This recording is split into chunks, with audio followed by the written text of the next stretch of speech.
Hey guys, it's Albert from Muffin Group. In this tutorial, I would like to present a new feature we've added in version 28.3 full Yoast integration. From now on, you can control SEO from the BeBuilder level. Let's not waste the time on this introduction and jump to my screen.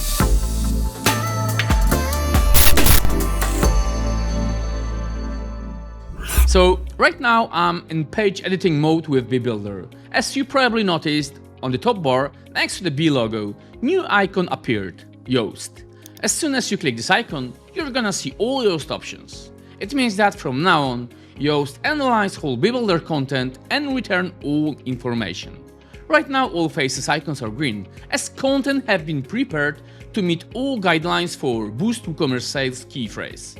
As soon as I will remove keyphrase and type different one, like for example Betheme, you're gonna see that all faces icons becomes red, as content wasn't written for this key phrase. Let's switch to another tab, search appearance, and remove both SEO title and meta description. As you notice, this blue message appears that says we have to update content so Yoast can analyze content properly.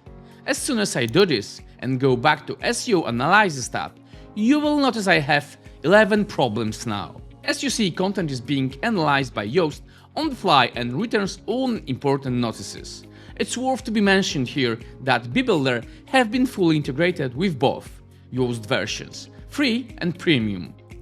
Also, next to the Elementor, we are the only ones who fully support Yoast, so you don't have to back and forth between Classic Editor and BeBuilder.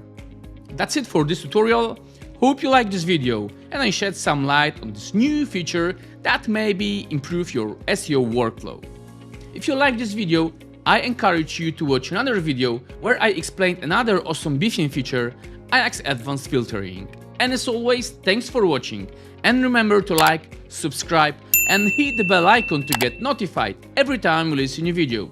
And if you have more questions, please visit our support center at support.muffingroup.com.